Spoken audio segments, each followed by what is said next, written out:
नमस्कार, मैं हूं आशीष वर्मा। सीएनबीसी आवाज मोतीलाल ओसवाल स्टूडियोज में आप सबका स्वागत है। बारी है आज के मॉर्निंग कॉल की और शुरुआत सुबह की टॉप हेडलाइंस के साथ। निफ्टी की वीकली एक्सपायरी के दिन भारतीय बाजारों के लिए अच्छे संकेत। एफआईएस की कैश में बिकवाली, लेकिन वायदा में थोड़ी कवरिंग। गिफ्ट निफ्टी में करीब 50 पॉइंट की बढ़त। एशिया में नए शिखर पर पहुंचा जापान का निक्केई। वहीं ब्याज दरों में 2 से ज्यादा कटौती की उम्मीद से अमेरिकी इंडिसेज में भी कल दिखी मजबूती। सोने चांदी में रिकॉर्ड तेजी जारी। इंटरनेशनल मार्केट्स में $3,630 के पार निकला सोना, तो एमसीएक्स पर भी रिकॉर्ड $1,08,000 के पार। वहीं कॉमेक्स पर $41 के पार चांदी। अमेरिका में दरें घटने की उम्मीद से आया कीमतों में उछाल। इन्फोसिस की शेयर बायबैक की तैयारी। कंपनी का बोर्ड 11 सितंबर को करेगा बायबैक पे विचार। इससे पहले 2022 में $1850 के भाव पर आया था बायबैक। वोल्टैम्प में आज हो सकती है ब्लॉक डील। प्रमोटर कुंजन पटेल बेच सकते हैं करीब 7% हिस्सेदारी। $7,600 तय किया गया है फ्लोर प्राइस। और आज मिलेगा देश को नया उपराष्ट्रपति। एनडीए के सीपी राधाकृष्णन तो इंडिया गठबंधन के बी सुदर्शन रेड्डी के बीच मुकाबला। नवीन पटनायक बीजेडी और केसीआर की पार्टी बीआरएस के दूरी बनाने से मुकाबला हुआ दिलचस्प।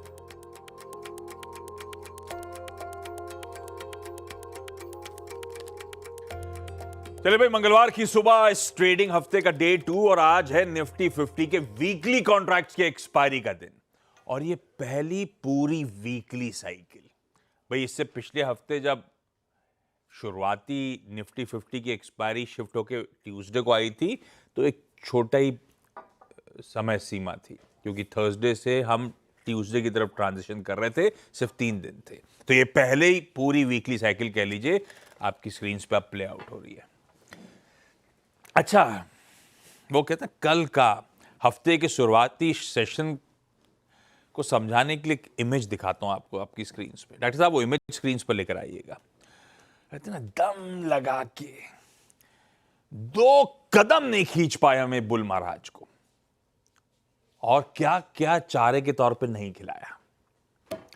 कल सुबह के क्यूज क्या थे? यूएस में कमजोर जॉब्स रिपोर्ट की बात हॉर्मास ने करी थी, तो उभरते बाजारों के लिए बढ़िया संकेत थे कि ब्याज दरों में एग्रेसिव कटौती होती हुई नजर आएगी। भाई, जब हम सुबह कामकाज की शुरुआत करने की तैयारी कर रहे थे, नहीं वो प्लेट दूसरी लेकर आइए आप। जब हम कामकाज की शुरुआत करने की तैयारी कर रहे थे, तब उस समय हमारे एशियन पीयर्स मजबूती के साथ कामकाज कर रहे थे। जीएसटी 2.0 एक सबसे बड़ा रिफॉर्म जिसकी बहुत चर्चा हुई थी। ओवर द वीकेंड तमाम दिग्गज कंपनीज ने प्रोडक्ट प्राइसेस में कटौती के बढ़िया अपडेट शेयर कर रखे थे। और इन सब के बीच में सबसे बड़ा पॉजिटिव था ट्रंप साहब के वो इनकरेजिंग रिमार्क्स भारत को लेकर। ये सब चारा खिलाया था बुल महाराज को हम लोगों ने। पर हुआ क्या? थके खुले। महज 60 पॉइंट ऊपर भारतीय बाजार खुले थे। दिन के दौरान थोड़ा दमखम दिखाना शुरू करा। एक समय 144 145 पॉइंट मजबूती तक गए थे। लगा नहीं साहब, शुरुआत सुस्त हुई होगी, अब दमखम पकड़ना है। पर पता नहीं, 2:45 बजे, प्रिसाइसली 2:45 बजे, bank Nifty late serious profit taking, और जो भी गेन्स हल्के फुल्के बने थे वो भी गए। इतने इंकरेजिंग दिन एकदम फ्लैट क्लोज होते हुए भारतीय बाजार फिर वही अपसाइड कैप, फिर वही कंसोलिडेशन कंटिन्यू होता हुआ, फिर वही ऊपरी स्तरों पे मुनाफा वसूली का दबाव हावी होता हुआ। खैर, आज के संकेत एक बार क्विकली स्क्रीन पे दिखाता हूं। गिफ्ट निफ्टी कह रहा है फिर एक पस्त शुरुआत होगी। 30-40 पॉइंट इन ग्रीन हम शुरुआत करने जा रहे हैं। लाइए क्विकली ग्लोब पर नजर का स्टिंग दिखाइए, फिर उसके बाद ग्लोब की पिक्चर कैसी है।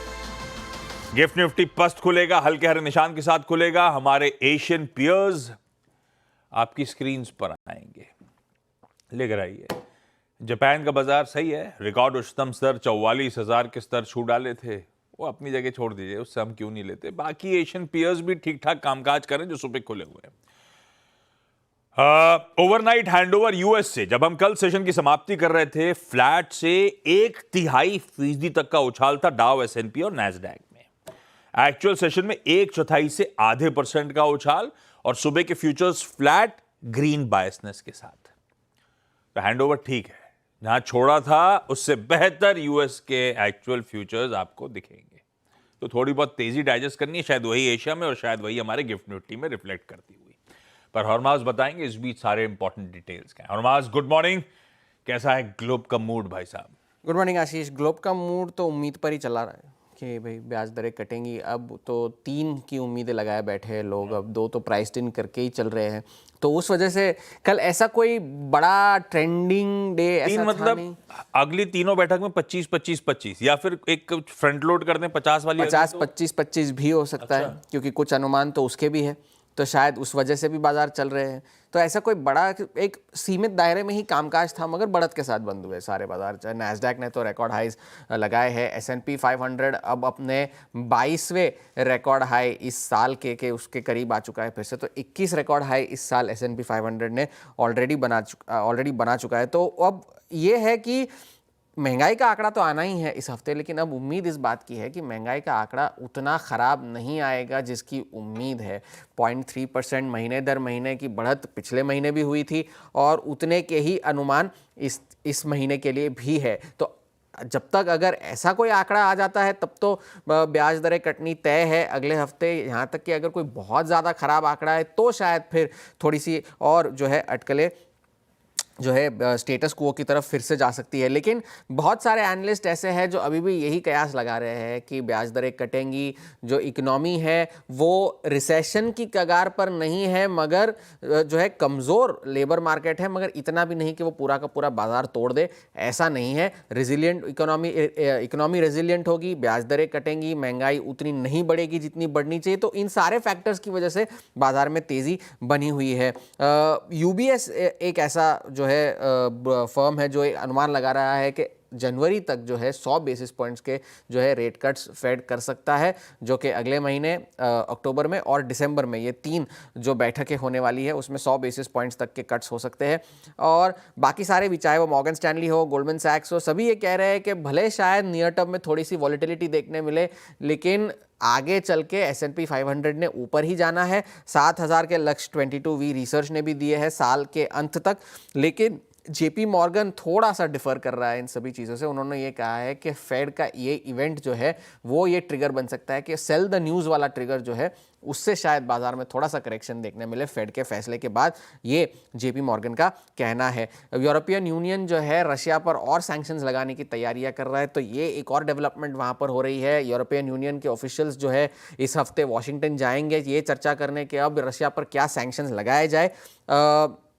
पेमेंट्स और credit card systems, crypto exchanges, इन सभी पर जो है सैंक्शंस लगाने की बात चल रही है। और कल ही हमने बात की भी थी कि स्कॉट बेसेंट ये कह भी रहे हैं कि रूस और उनके साथ जो कामकाज करते हैं, व्यापार करते हैं, उन सभी पर US और यूरोपियन यूनियन दोनों को मिलकर प्रतिबंध लगाने चाहिए, सैंक्शंस लगाने चाहिए। ये कल ही स्कॉट बेसेंट ने कहा था। फ्रांस में जो है थोड़ा सा राजनीतिक संकट गहरा रहा है। पिछले 1 साल में दूसरी बार वहाँ पर सरकार गिर गई है। प्रधानमंत्री फ्रांसवा बेरू ने कल इस्तीफा दे दिया और 194 के मुकाबले 364 वोट जो है उनके खिलाफ पड़े अविश्वास प्रस्ताव में, लिहाजा उनकी सरकार जो है गिर गई। अब एक नए प्रधानमंत्री को रखना होगा। बेरू जो है वो ये कह रहे थे कि खर्चों में कमी करनी चाहिए, टैक्स बढ़ाने चाहिए, जिसका लोगों ने समर्थन नहीं किया, जिसका संसद ने भी समर्थन नहीं किया। लिहाजा इस अविश्वास प्रस्ताव की वजह से सरकार वहाँ की गिर गई। आज का बड़ा इवेंट तो एप्पल का इवेंट है, जहाँ पर वो नया iPhone 17 लॉन्च करने वाले, तो वो एक बड़ा ट्रिगर होगा आज का। और एनालिस्ट जो है ज़्यादा अपसाइड शेयर में देख नहीं रहे हैं, लेकिन स्टॉक स्पेसिफिक एक्टिविटी काफ़ी है। एक दिन में शेयर 3-3 हज़ार% चल रहे हैं वहाँ पे वॉल स्ट्रीट में, तो वहाँ पर एक थोड़ा सा ब्रॉडर मार्केट रिस्क है। लेकिन फिलहाल के लिए एक ट्रेंड ये बना हुआ है कि होप ट्रेड की वजह से बाजार अभी भी ऊपर बने हुए हैं। जब तक महंगाई का आंकड़ा अगर बहुत खराब नहीं आया तो ये अपसाइड जो है शायद बनी रहे। अरे इंटरेस्टिंग। ठीक है, ये सारे इंपॉर्टेंट अपडेट्स आपके लिए। ग्लोब के संकेत सामने हैं, अब सबकी नजरें उस ऑल इंपॉर्टेंट US फेड की बैठक पर टिकी हुई हैं। खैर चलिए, आइए अब अपने मार्केट्स का अप्रोच समझ लिया जाए। कल का निफ्टी एक बार स्क्रीन पे रखिएगा और लाइए स्टिंग, वीरू को भी रखिए स्क्रीन पे। कल सुबह चर्चा हो रही थी कि लेवल टू लेवल ही ट्रेड करिए। अगर निफ्टी 24,814 क्रॉस कर रहा है तो 873 से 919 तक की पॉसिबिलिटीज खुलती हैं। वही हुआ, उसी ब्रैकेट 885 के इंट्राडे हाईज तक हम गए। बाजार को अगर दमखम दिखाना है तो 919 के क्रिटिकल जोन्स को पार करना है, हम नहीं कर पाए, वहीं से मामला ठंडा पड़ गया। तो लेवल बेस्ड ट्रेडिंग एकदम सटीक पड़ी। अच्छा, एक चीज, कल सुबह से दरअसल डिसअपॉइंटमेंट सबसे बड़ा था आईटी रिलेटेड। फ्राइडे को आईटी वोलेटाइल हुआ था, प्रेशर में बंद हुआ था क्योंकि कुछ कंसर्न्स माउंट हो रहे। तो कल भी डेज लोज पे जाके आईटी इंडेक्स सेशन की समाप्ति कर रहा था। अब इतना बड़ा धड़ा बाजार का अगर इस तरह से वीक होगा तो कन्विक्शन आएगा कैसे? शायद यही रीजन था कि निफ्टी बैंक जाते जाते सीरियस प्रॉफिट टेकिंग की गिरफ्त में आया 2:45 बजे। पर आज वीरू निफ्टी आईटी से थोड़ी सी होप्स जागी हैं। धंधा यूएस में नहीं संभाल सकते तो घर पे तो कुछ कर ही सकते हैं। तो बायबैक अनाउंसमेंट की तैयारी हो रही है इन्फी के, तो बाकी सारे पेरिफेरल स्टॉक भी शायद थोड़े से एक्साइटेड हों। ऐसे में अब मार्केट्स का अप्रोच क्या रखें? गुड मॉर्निंग आशीष। देखिए, पहले तो अगर आइसोलेशन में अगर आप निफ्टी आईटी की बात करें, निफ्टी आईटी कल डे लो पे क्लोज हुआ और अप्रैल के बाद का ये स्विंग लो था मेरे ख्याल से 34,200। इस ट्रजेक्टरी को अगर होल्ड करेगा तो एक छोटा सा रिवर्सल पॉसिबल है आशीष, क्योंकि ये लोअर एज है, सपोर्ट है। ये अगर होल्ड करेगा तो पुल बैक पॉसिबल है। माइट बी इन्फोसिस के न्यूज़ अगर आप देखें काम करें, पर आशीष बहुत शॉर्टिंग है निफ्टी आईटी में। मतलब वो ट्रांसलेट पूरे आईटी में होगी कि नहीं होगी, आई डाउट। सिर्फ इन्फोसिस की खबर। खैर, मैं आता हूँ रणनीति पर, क्योंकि अगर लेवल्स क्रॉस हो रहे होंगे तो शायद वो आईटी पे भी विजिबल भी होंगे और शॉर्ट कवरिंग विजिबल होगी। कल जो बात हमने की थी ना आशीष, कल निफ्टी बैंक का इंट्राडे हाई क्या था? RS1 531, 54,531 क्लियरली मेंशन किया था, that's the biggest call writer zone. वहीं से कोलैप्स हुआ। 919 क्या था? 878 क्या था? ये थे पहले कॉल राइटर्स का जोन, क्योंकि गैप अप था। गैप अप के बाद जो at the money call writer था उसका कोई सिग्निफिकेंस नहीं था। उसके बाद आपने फर्स्ट कॉल राइटर्स के जोन से कोलैप्स दे दिया। लेवल टू लेवल ट्रेड की बात हुई थी और आज भी लेवल टू लेवल ट्रेड ही करना है, क्योंकि हम फंसे हुए हैं बिटवीन एवरेजेस। कल प्राइस क्लोज हुआ बिलो 50, कल प्राइस क्लोज हुआ अबाउट 20। तो ये डिलेमा, ये दुविधा, ये पशोपेश बनी रहेगी। Bank Nifty is not able to cross even the 10-day exponential average on closing basis. Stats पे आते हैं। एफआईएस की कैश में नो डाउट स्क्रीन पे विजिबल है कैश सेलिंग, बट इंडेक्स को करोड़ों ने हाथ में लगाया बहुत बड़े पैमाने पे। शॉर्ट लॉन्ग इक्वल रहा, 2170 करोड़ रुपए की कैश की सेलिंग। और अगर आप स्टैट्स को देखें, आई मीन ऑप्शन स्टैट्स उनके, 75,000 call long, 25,000 call short, 76,000 put long और लगभग 75,000 put short. Clearly range bound, a structured, I mean जिसे कहते हैं ना, आई मीन एक्सपायरी डे, वैसा नजर आ रहा है इन ऑप्शन स्टैट्स के बीच में। और स्टॉक फ्यूचर्स में थोड़ी बाइंग थी, 14,000 कॉन्ट्रैक्ट वहाँ पे लॉन्ग क्रिएट हुए। Net short more less stable है, 1,91,000 कॉन्ट्रैक्ट के आसपास। इस सेशन को कैसे अप्रोच करना है? वो 3 कॉल राइटर्स जिसको लेकर हम कल बातचीत कर रहे थे आशीष, वो अभी भी अगर आप देखें स्ट्रांगली प्लेस्ड हैं। 24,800, 24,900 और 25,000 की स्ट्राइक में ये 3 कॉल राइटर्स बहुत स्ट्रांगली प्लेस्ड हैं। और पुट्स में 24,700, 24,600, 24,500 पे स्ट्रॉन्ग पुट राइटिंग खड़ी हुई है। लेवल्स लेके आइए स्क्रीन पे और पिरामिड्स लेके आइए। पिरामिड्स में ये 3 call writers, again 2 put writers, 24,700 और 24,500। लेवल्स लेके आइए स्क्रीन पे जरा। RS1 और बेस 1। RS1 के क्लस्टर लेके डायरेक्टर साहब प्लीज जल्दी से। ये जब तक 841 का जोन नहीं कटता, 841 का जोन कटेगा तो एक स्विंग पॉसिबल है 873, 919 तक। 919 पे अपने ट्रेड्स को चेक कीजिएगा। Otherwise a swing towards 954, 986 possible. Otherwise the game persist between RS1 and base 1, उसको ट्रेड कीजिएगा। और mini collapse towards base 2 is possible only if we violate 695 on the downside. Nifty bank again 54,000 पे strong put writing, बहुत strong put writing. सबसे strongest put writer वहीं पे खड़ा हुआ है और 54,500 पे कॉल राइटर्स खड़े हुए हैं। ये देखिए, ये मंथली पुट राइटर लेवल्स लेके आइए सीधे। बेस 1 है वो जोन जहां पे हमें ट्रेड्स को पिक करना है। बेस 1 का वो क्लस्टर जहां पे ट्रेड्स को पिक करना है 53,908, 54,040। इसके ऊपर के किसी भी डिप को बाय कीजिएगा और ट्रेड को चेक कीजिएगा। RS1 नहीं कट रहा है, प्रॉफिट्स को बुक करिए, कैश में कन्वर्ट करिए। निफ्टी बैंक में further swing towards RS2 is only possible if you cross 54538 on the higher side. आशीष, बढ़िया। यह है आपके लिए आज की एकदम सटीक सी रणनीति, जो लेवल्स वॉच पे रखने हैं। लाइए साथ में जोड़ देता हूं आज के बढ़िया से स्टॉक स्पेसिफिक आइडियाज। मंत्री फिनमार्ट के अरुण कुमार मंत्री साहब जुड़ते हुए आज की चकाचक चार्ट्स के लिए। Arun ji, good morning. आज के प्रेफर्ड पिक्स भाई साहब। Ashish ji good morning. आशीष जी दो स्टॉक्स हैं, दोनों ही स्टॉक्स लॉन्ग साइड है। तो पहला मदरसन सुमी में बाय करने की सलाह रहेगी। 98 99 के बीच में बाय करे। 95 का स्टॉप लॉस रहेगा। मुझे लग रहा है 104 105 तक ये जा सकता है, तो इसमें अच्छा ब्रेकआउट नजर आ रहा है और एक पॉजिटिव मोमेंटम मुझे लग रहा है इसमें कंटिन्यू रहना चाहिए। दूसरा stock tube investment TI India, इसमें भी बाय खरीदारी की सलाह रहेगी। 3070 3075 के आसपास बाय करे। मुझे लग रहा है ये स्टॉक यहाँ से काफी अच्छा कर सकता है और 3178 तक के टारगेट देखने को मिल सकते हैं और 3024 का एक स्टॉप लॉस रहेगा। तो दोनों ही लॉन्ग साइड के स्टॉक्स रहेंगे और दोनों मुझे लग रहा है 1 से 2 दिन में काफी अच्छे करने चाहिए। ट्यूब इन्वेस्टमेंट्स और संवर्धन मदरसन दोनों कल बढ़िया मूव्स दिखा रहे थे।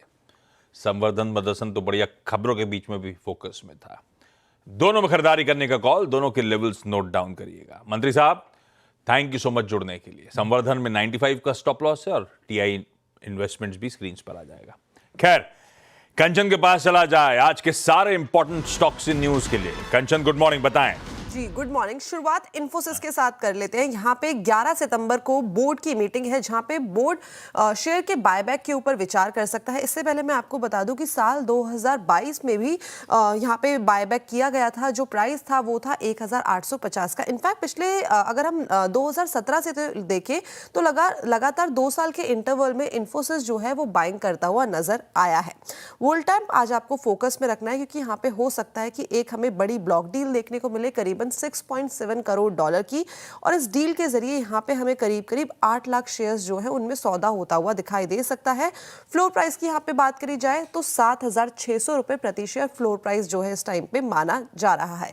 टीवीएस मोटर्स, कल हमने देखा था कि बाकी जो ऑटो कंपनीज है उन्होंने जो जीएसटी बेनिफिट है वो अपने कंज्यूमर्स को दिया था। इसी कड़ी में टीवीएस मोटर्स ने भी जीएसटी का जो बेनिफिट है यानी कि रेट कट की अनाउंसमेंट कर दी है। दो अभी भी कोई पर्टिकुलरली रेट कट आया नहीं है लेकिन अनाउंसमेंट हो गई है, प्राइस आना भी बाकी है। विप्रो, जीएसटी रिफॉर्म से जो एप्लीकेशन प्रोडक्ट की कैटेगरी है वहां पे विप्रो का कहना है कि हम फुल बेनिफिट देंगे अपने कंज्यूमर को। तो यहां पे भी जो रेट कट है उसकी घोषणा जो है वो कर दी गई है और जो चेंजेस है वो हमें 22 सितंबर से होते हुए दिखाई देंगे। गोदरेज कंज्यूमर आज आपको अपने फोकस में रखना है बिकॉज इंडोनेशिया में जो इनकी न्यू मैन्युफैक्चरिंग साइट है उसका कंपनी ने जो कंस्ट्रक्शन है उसको शुरू कर दिया है। यहाँ पे जो होम और पर्सनल केयर के सेगमेंट है उस पे कामकाज होगा और यहाँ पे इसकी जो एक्सपेंशन है वो हमें 15% तक बढ़ती हुई नजर पड़ेगी। अगर इन्वेस्टमेंट वैल्यू मानी जाए तो करीब 250 करोड़ की यहाँ पे मानी जा रही है। रेलटेल, बिकॉज कंपनी को कई सारे ऑर्डर मिले हैं और जो ऑर्डर की क्यूमुलेटिव वैल्यू है वो देखी जाए तो वो है करीबन 400 करोड़ रुपए की। लीजिए, सारे के सारे इंटरेस्टिंग स्टॉक्स हैं जो आज आप अपने रडार पे रखें। आज की ब्रोकरेज रिपोर्ट वो जरा स्टिंग प्ले आउट करिएगा। एचयूएल पे मल्टीपल रिपोर्ट्स हैं। स्क्रीन पे जो नजर आएगी वो होगी जेफरीज की एचयूएल पे रिपोर्ट 3000 के टारगेट्स के साथ। 2600 सवा 2600 कल का क्लोज था। दरअसल यूनिलीवर के नए सीईओ जो हैं फर्नांडो फर्नांडिस, मार्च 25 से जिनका अपॉइंटमेंट हुआ है, उन्होंने रिसेंटली अपनी इन्वेस्टर कॉन्फ्रेंस में स्ट्रैटेजिक प्रायोरिटीज हाईलाइट करी है जिसमें इंडिया स्टैंड आउट कर रहा है यूनिलीवर के लिए कोर ग्रोथ मार्केट के तौर पे। कॉन्फिडेंस, भाई जेफरीज कह रहा है जो प्रिया नायर जी का अपॉइंटमेंट होता उसको लेकर वैसे भी हमारा स्ट्रांग है। ना सिर्फ जेफरीज, वो रिपोर्ट है, आप स्टॉक दिखा दीजिएगा, वो मैंने भेजी नहीं थी। बोफा की भी, बैंक ऑफ अमेरिका की भी रिपोर्ट एचयूएल पे 2840 के प्राइस टारगेट्स, पहले थे 2630 के जहां पे ये स्टॉक आके खड़ा हुआ है। तो टारगेट्स अपवर्ड रिवाइज कर रहे हैं लेकिन इनका न्यूट्रल स्टैंड है क्योंकि यहां से बहुत ज्यादा अपसाइड उनको भाव के लिहाज से नजर नहीं आता। वो भी यही कह रहे हैं, जो मैसेज आया पेरेंट की तरफ से यूनिलीवर का ट्रांसफॉर्मेशन इंडिया एट कोर वो बहुत इंपॉर्टेंट है।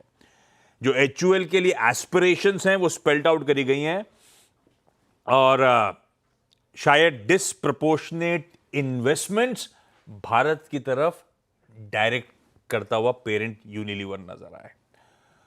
तो दरअसल पेरेंट की कमेंट्री को लेकर देश में जो इनकी आर्म है HUL, उसको लेकर ब्रोकरेजेस अब बुलिश होती हुई, खासतौर पे जेफरीज का 3000 का प्राइस टारगेट। ये रखिए स्टॉक रडार पे। इस नोट पर एक काम करेंगे, ब्रेक ले लेते हैं। ब्रेक के उस पार जब लौट के आऊंगा तो आज हमारी चर्चा होनी है पृथ्वी फिनमार्ट के मनोज कुमार जैन साहब के साथ। जैन साहब, गुड मॉर्निंग। बस आ रहा हूं ब्रेक के उस पार आपसे आपकी बढ़िया सी स्ट्रैटेजीज लेने के लिए, प्लस आज का इन्वेस्ट। चलिए भाई, ब्रेक के बाद आप सबका स्वागत है। डायरेक्टर साहब, तब और आपकी अब सेकंड प्लेट। इक्विटीज की पहली प्लेट दिखाई थी, रुझान बेहतर था अगर मैं फ्यूचर्स से फ्यूचर्स कंपेयर करूं। ये भी इक्विटीज के लिए संकेत है, ना ही कमोडिटी मार्केट्स के लिए, लेकिन आइडिया लग जाता है। बॉन्ड यील्ड्स, डॉलर इंडेक्स जस के तस लार्जली कंसोलिडेट करते हुए। ब्रेंट कल कूल ऑफ हुआ था, उसके बाद दिन के दौरान वापस मोमेंटम पकड़ा था क्योंकि रशिया सैंक्शंस के अपडेट्स आने शुरू हुए थे। कूल ऑफ हुआ था जब ओपेक प्लस ने कहा था कि क्रूड का प्रोडक्शन अक्टूबर से उन्होंने टाइमलाइंस के साथ बता दिया था कितने बैरल्स वाला, तो कूल ऑफ हुआ था। पर रशिया सैंक्शन की जब से चर्चा शुरू हुई तो फिर से इंचअप कर गया। तो जहां छोड़ा था उसी के इर्द गिर्द 66 प्लस पे ठीक है। और सोना आपकी स्क्रीन पे हो तो हेडलाइन प्रोड्यूसर साहब ने मेंशन करा था, न सोना न चांदी, टचवुड रुक ही नहीं रहा है, बढ़िया है। पर ये कमाई कैसे होगी आज के सेशन में, कहां नजर है? मनोज जी को लाइए स्क्रीन पे। मनोज सर, क्या बढ़िया से आइडियाज हैं आज के लिए? Good morning Ashish ji. बिल्कुल जैसा आपने बताया, सोना और चांदी बिल्कुल यहाँ पे लाइमलाइट में है और आगे भी यहाँ पे जो है मोमेंटम बना रहेगा। जिस तरह से एग्रेसिव फेड रेट कट्स की अब जो संभावनाएं बढ़ती हुई नजर आई है यूएस जॉब डेटा के बाद, तो हमारा मानना है कि चांदी में आज के लिए फिर एक बार जो है बाइंग की रणनीति बनाना है। 1,24,800 के स्तर पर दिसंबर का वायदा MCX पर खरीदना है। 1,23,800 के स्टॉप लॉस से टारगेट यहाँ पे 1,26,700 के रहेंगे। सोने में भी मोमेंटम जो है वो जारी रहेगा। हमारा मानना है कि $3,700 के जो स्तर है आज सोना टेस्ट कर सकता है। लेकिन यहाँ पे इंडस्ट्रियल मेटल्स में हम देख रहे हैं कि एल्यूमिनियम की जो कीमतें $2,600 के ऊपर LME पर सस्टेन होती हुई दिख रही है। तो एल्यूमिनियम के सितंबर वायदा में बाय की सलाह रहेगी 253 के स्तर पर। स्टॉप लॉस जो लगाना है 251 का लगाना है और टारगेट यहाँ पे 257 तक के रहेंगे। लीजिए भाई साहब, तो चांदी हो गया आज का प्रिफर्ड बुलियन। फेड दरों में कटौती एग्रेसिव करेगा, क्या पता 25, 50, 25, 25 या 25, 25, 25 3 बार इस साल होती हुई। तो ऐसे में जैसे जैसे वो अटकलें बढ़ती चली जा रही हैं, कट्स को लेकर एग्रेसिव हो रही हैं, वैसे ही और बुलियन तेजी तूल पकड़ रहा है। आज चांदी के साथ जाएंगे हम। दिसंबर वायदा में खरीदारी करने का मन 1,23,800 के स्टॉप लॉस के साथ। साथ साथ मनोज जी कह रहे हैं एल्यूमिनियम का सितंबर वायदा खरीदा जा सकता है, 251 का SL लगाइएगा। मनोज जी, लेकिन आप लोग के इस मोमेंटम में, इस रैली में गोल्ड के लंबे इवेंचुअल टारगेट्स हैं क्या? बिल्कुल है आशीष जी। हम कई बार यहाँ पे डिस्कस कर चुके हैं आपके CNBC पे भी शोज में। $4,890 का जो लक्ष्य है वो सोने में मैंने संभावित दिया है यहाँ पे $90 20 के आखिर तक या 27 के शुरुआत में। चांदी में भी हमारा मानना है कि यहाँ पे $65 तक के जो लक्ष्य है वो 2027 की शुरुआत में देखने को मिलेंगे।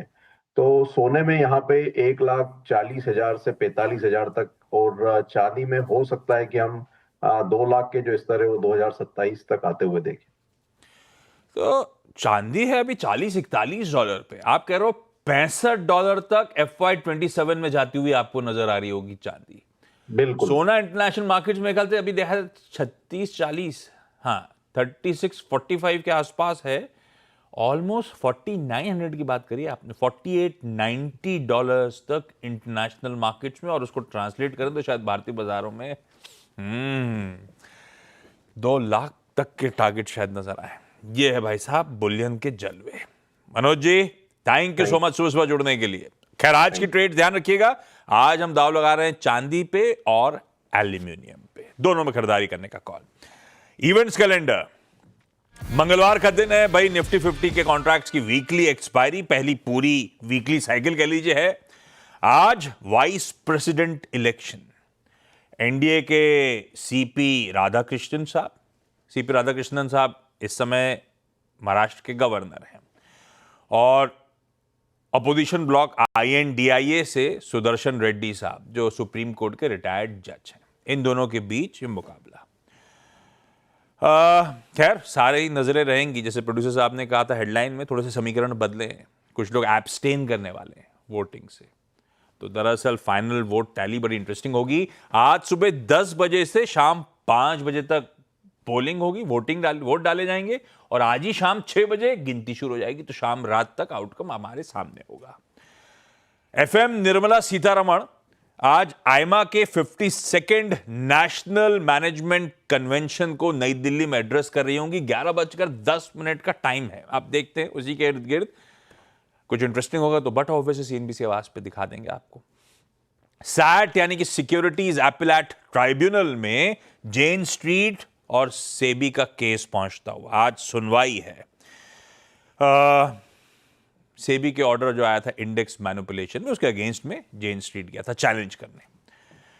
2 कंपनीज के रिजल्ट्स आने, दोनों रिसेंटली लिस्टेड हैं। तो लिस्टिंग के बाद पहली बार जून क्वार्टर के नंबर्स आ रहे होंगे। किस किस के? विक्रम सोलार के और रीगल रिसोर्सेज के, दोनों के रिजल्ट्स आ जाएंगे। एक बोर्ड मीट है ताज GVK होटल्स एंड रिजॉर्ट्स की। उनकी रिलीज में कहा गया था कि हमने बहुत शॉर्ट नोटिस पे ये मीट बुलाई है फॉर ट्रांजैक्टिंग अर्जेंट बिजनेस। उसके आगे कुछ पता नहीं। तो आज नजर आएगी इस बोर्ड मीट पे क्या आउटकम है। PNB हाउसिंग फाइनेंस, थोड़े से कंसर्न्स माउंट हुए थे CEO साहब के एग्जिट के बाद। आज इन्वेस्टर्स डे बना रहा है। एप्पल हॉर्मास कह रहे थे आज वो लॉन्च, जहां उसका नाम है ऑ ड्रॉपिंग इवेंट है। भारत के समय अनुसार रात 10:30 बजे।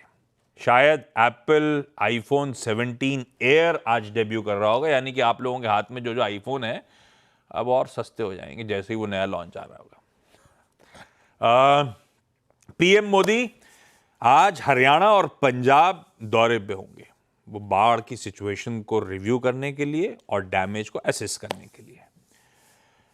आज मैं पढ़ा था तो पंजाब के इतने दिनों बाद फाइनली शायद स्कूल्स खुलने की तैयारी भी है। बहुत बुरा हाल था वहाँ पे, हमने रिपोर्टर के थ्रू दिखाया भी था तस्वीर, वहाँ की बातचीत हुई भी थी।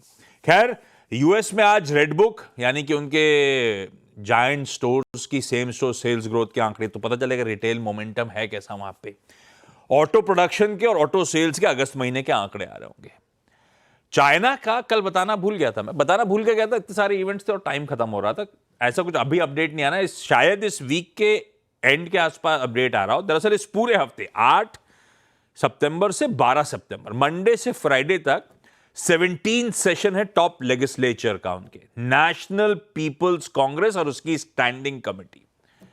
कुछ इंटरेस्टिंग आएगा तो मेरे ख्याल से आमतौर पर थर्सडे फ्राइडे को आता है, देखते हैं, पर वो पूरे हफ्ते वो मीट चल रही है। खैर चलिए गिफ्ट, अच्छा एक रिपोर्ट रह गई, इंटरेस्टिंग रिपोर्ट है, क्यों नहीं बता दूं आपको।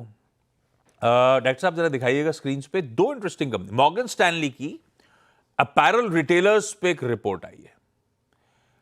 Aditya Birla fashion and retail और आदित्य बिरला लाइफस्टाइल पे अपग्रेड करा है इक्वल वेट से ओवरवेट पे। आदित्य बिरला फैशन को 131 के price targets, Aditya Birla lifestyle को इनिशिएट ओवरवेट की रेटिंग के साथ 175 का प्राइस टारगेट। उनका कहना है री रेटिंग की अपॉर्चुनिटी है, समय आ गया है इन स्टॉक्स पे एक रिस्क लेने का।